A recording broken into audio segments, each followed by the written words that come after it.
ನಿನ್ನೆ ಶ್ರೀ ಕ್ಷೇತ್ರ ಧರ್ಮಸ್ಥಳದಲ್ಲಿ 89ನೇ ಸರ್ವಧರ್ಮ ಸಮ್ಮೇಳನ ಸಮಾರಂಭ ನಡೆಯಿತು. ಅಮೃತ ವರ್ಷಿಣಿ ಸಭಾಭವನದಲ್ಲಿ ನಡೆದ ಸರ್ವಧರ್ಮ ಸಮ್ಮೇಳನದ 89ನೇ ಅಧಿವೇಶನವನ್ನು ರಾಜ್ಯಪಾಲ ಥಾವರ್ ಚಂದ್ ಗೆಹ್ಲೋಟ್ ಉದ್ಘಾಟಿಸಿದರು. ಈ ಸಂದರ್ಭ ಮಾತನಾಡಿದ ಅವರು, ಬ್ರಹ್ಮಾಂಡವನ್ನೇ ಒಂದು ಪರಿಹಾರವಂತ ಪರಿಭಾವಿಸಿ ವಸುದೈವ ಕುಟುಂಬಕಂ ಸಾರಿದ ಭಾರತೀಯರ ಚಿಂತನೆ ಶ್ರೇಷ್ಠ ಸಿದ್ಧಾಂತವಾಗಿದೆ. ಎಲ್ಲರನ್ನೂ ಪ್ರೀತಿಸುತ್ತಾ ವಿಶ್ವ ಬಂಧುತ್ವ, ವಿಶ್ವ ಕಲ್ಯಾಣದ ಪಥವನ್ನ ಹಾಕಿಕೊಟ್ಟ ಭಾರತೀಯರ ಹಾದಿಯಲ್ಲಿ ಸಾಗುವುದು ನಮ್ಮ ಧ್ಯೇಯ. ಸಮಾಜದ ಹಿತ ಕಾಪಾಡುವುದೇ ಎಲ್ಲ ಧರ್ಮಗಳ ಉದ್ದೇಶ. ಸರ್ವಧರ್ಮಗಳನ್ನು ಪರಸ್ಪರ ಪ್ರೀತಿಸುವುದೇ ಸಮಭಾವದ ಚಿಂತನೆ. ಶ್ರೀ ಕ್ಷೇತ್ರ ಧರ್ಮಸ್ಥಳ ದಕ್ಷಿಣ ಭಾರತದ ಪ್ರಸಿದ್ಧವಾದ ಸರ್ವಧರ್ಮೀಯರು ಸಂದರ್ಶಿಸುವ ಕ್ಷೇತ್ರವಾಗಿದೆ. ಅನ್ನದಾನ, ವಿದ್ಯಾದಾನ, ಆರೋಗ್ಯ ಸೇವೆ, ಆಯುರ್ವೇದ, ಯೋಗ, ಧಾರ್ಮಿಕ ಸಂಸ್ಕೃತಿಗಳ ಒಂದು ಸಂಗಮ ಕ್ಷೇತ್ರವಾಗಿದೆ ಅಂತ ಹೇಳಿದರು.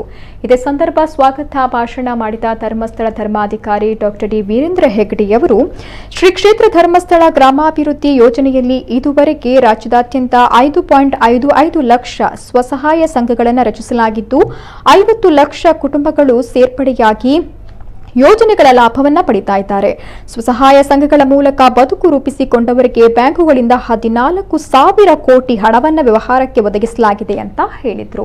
ಇನ್ನು ಇದೇ ಸಂದರ್ಭ ಕಾರ್ಯಕ್ರಮದಲ್ಲಿ ಬೆಂಗಳೂರು ಎಸ್ ವ್ಯಾಸಯೋಗ ಯೂನಿವರ್ಸಿಟಿಯ ನಿವೃತ್ತ ಕುಲಪತಿ ಪ್ರೊಫೆಸರ್ ರಾಮಚಂದ್ರ ಜಿ ಭಟ್ ಅಧ್ಯಕ್ಷತೆ ವಹಿಸಿದ್ರು. Doctor Sarfa Chandragutti, doctor MS Padma, father Veeresh Mora ಸೇರಿದಂತೆ ವಿವಿಧ ಧರ್ಮಗಳ ಪ್ರತಿನಿಧಿಗಳು ಹಾಗೂ ವಿದ್ವಾಂಸರು ಭಾಗಿಯಾಗಿದ್ದರು.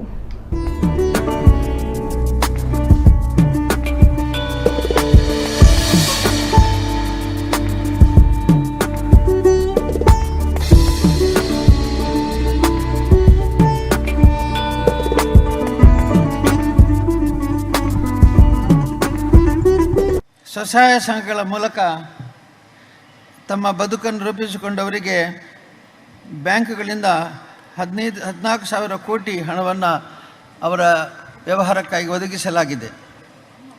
20 ಲಕ್ಷ ಮಂದಿ ಸದಸ್ಯರು ಜೀವನ ಮಧುರ ಪಾಲಿಸಿ ಮೂಲಕ ವಿಮಾ ರಕ್ಷೆಯನ್ನು ಮಾಡಿಕೊಂಡಿದ್ದಾರೆ.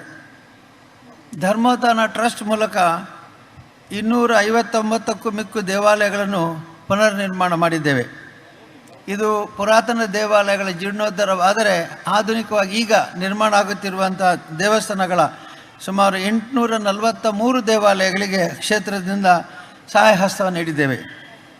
ಈ ವರ್ಷ ಕ್ಷೇತ್ರದಿಂದ ನೇರವಾಗಿ ವೈದ್ಯಕೀಯ, ಸಾಮಾಜಿಕ, ಶೈಕ್ಷಣಿಕ ಮುಂತಾದ ಕಾರ್ಯಕ್ರಮಗಳಿಗಾಗಿ ಸುಮಾರು 61 ಕೋಟಿ ರೂಪಾಯಿಯ ಕೈಧರ್ಮವನ್ನು ನೀಡುತ್ತಾ ಬಂದಿದ್ದೇವೆ.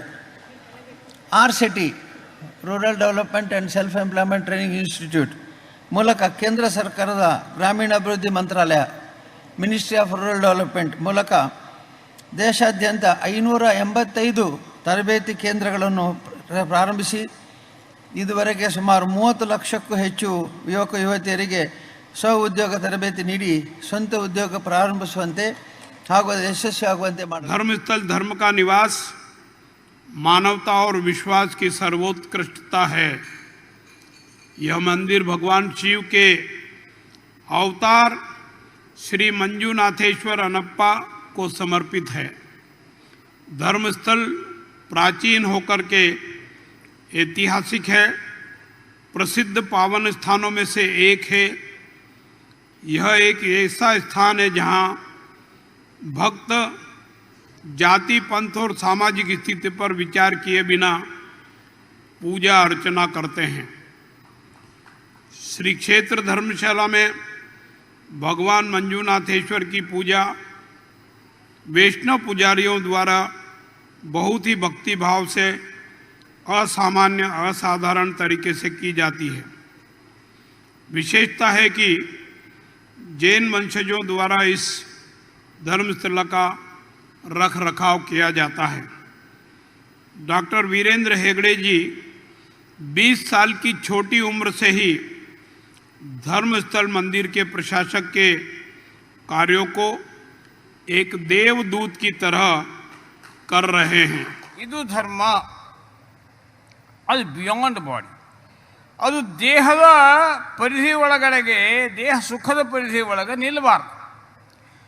ಹಾಗಿದ್ದಾಗ ಅದು ಧರ್ಮ ಆಗೋದಿಲ್ಲ, ಅದು ಮತ ಪಂಥಗಳ ಪರಿಧಿಯೊಳಗೆ ಸೇರಿಕೊಳ್ತದೆ.